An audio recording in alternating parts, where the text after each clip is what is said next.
approach to this.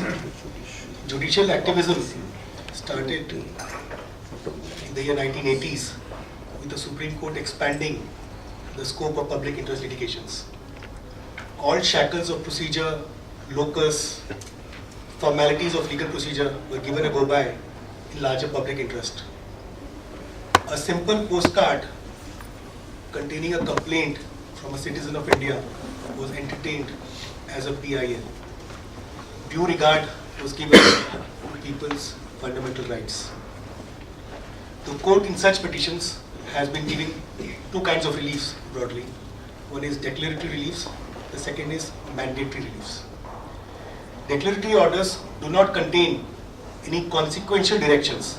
They declare only enforcement of fundamental rights such as right to education and right to life. Mandatory directions, on the other hand, have extended to continuing mandamus.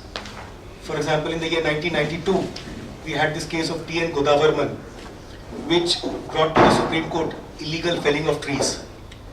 The Supreme Court stepped down heavily and has been continuing with these forest matters for the last 25 years. All of us have benefited a lot. I do not know what would be the state of environment in the country if Supreme Court had not interfered at the right time. You will all remember when Justice Kripal was in the Supreme Court, he had passed directions with regard to technology used in the cars. We were still at Euro 1, Euro 2 standards, and the government was doing nothing about it. The courts stepped forward, directed the government to bring world standards, world technology into India to cut down on pollution. And despite the Supreme Court coming down heavily, today the state of environment in Delhi is pretty bad. But you can imagine what it would have been had the court not interfered. So in short, we all have benefited a lot. Our rights have been protected by the Supreme Court and other courts. The courts have not bothered about who is coming forward, the face of the petitioner. No lawyer is required. Any citizen of India can step into the court and ask for justice. This expanded role of judiciary has now become larger, and it is not limited to adjudicating disputes between two individual parties. The court is now acting as a check on the administrative mechanism in the country.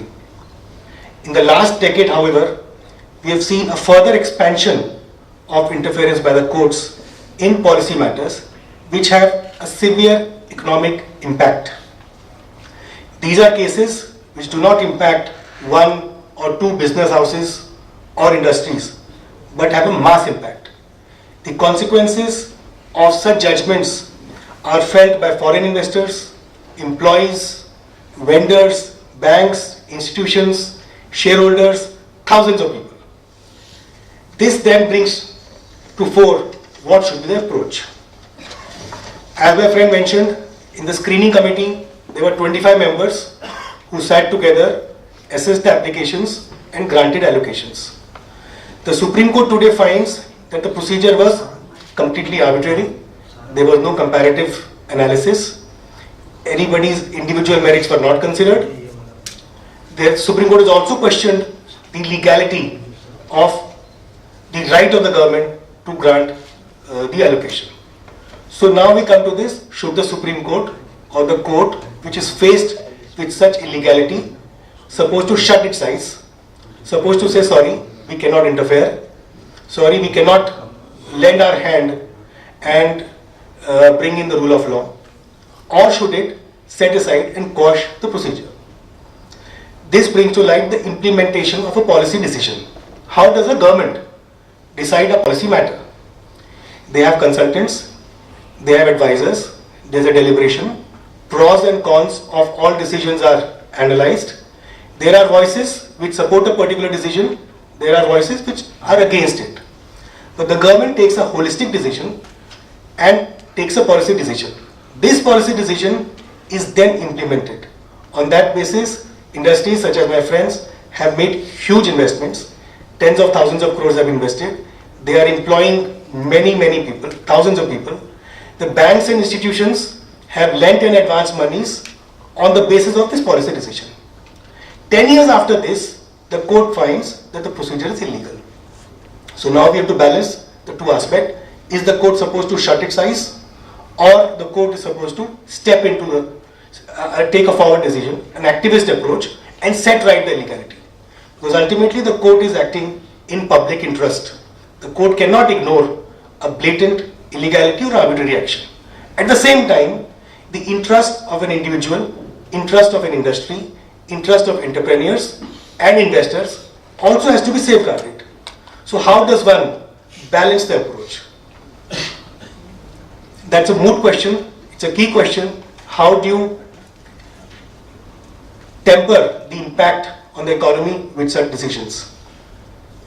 That the policy decisions can have an impact, like my friend said, that for example in 2G cases, in 2008 when the licenses were granted, the call rates had dropped from 16 rupees to 50 paise. So what is important for the country, or what is in public interest? Is it the money which the government receives on grant of license, say 1650 crores, which has now become 10,000 crores, or the call rate to the consumer, which was 16 rupees, went to 50 paise, and now it's again gradually going up every month because the entrepreneur has to pass on. This is, therefore, what the courts are now doing is entering into the arena of policy making. When they say there should be an auction, the court is not looking into as to what is better for the public or better for the government. Is it a one-time 4 or 5,000 crore gain to the government, or a regular impact on the consumer? What I therefore feel is a balance has to be maintained. A balance is necessary. As much as an entrepreneur's investment is important to be protected, at the same time, the interest of revenue, interest of public interest also needs to be protected. The only option I feel is that the government or the court and the government, the courts basically in these kind of cases, have to have a mechanism to judge what would be the impact on the economy. Possibly have a committee, possibly have experts, possibly have a subcommittee of the court itself looking into impact, hearing people and coming with a solution. For example, in these cases where the allocations have been found to be illegal, it is correct that there may be 20 people who have colluded with the government and the corruption was there in say 20 cases, 200 cannot be painted black. But at the same time, if it's an illegal procedure, everybody can't be let go.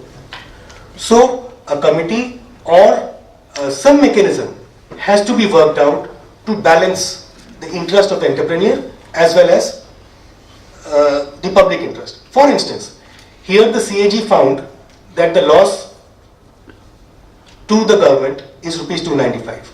That analysis of 295 may be flawed. Maybe it is flawed because it is... No, let us assume they found that 295 is the loss cost.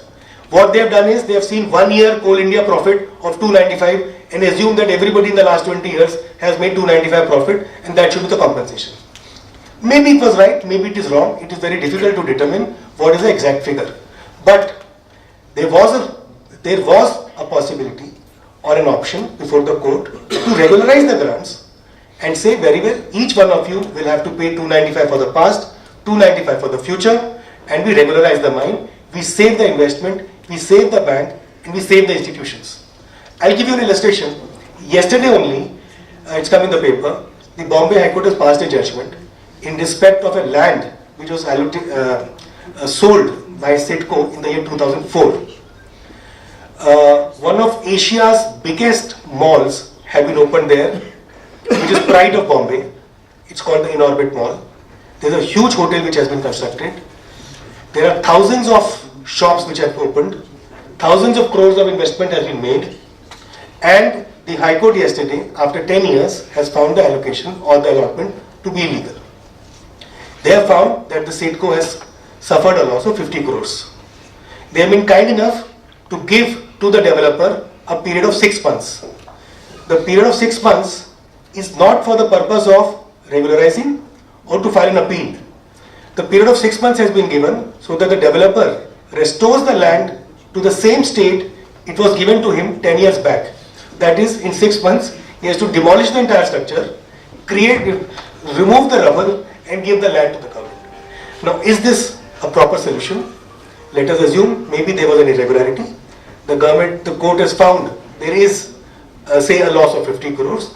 There are other ways and means by which a judgment can be calibrated. Is it now in public interest that a huge structure of 1 lakh square feet is demolished and the rubble removed to be done to do what? But at the same time, the entrepreneurs are also protected.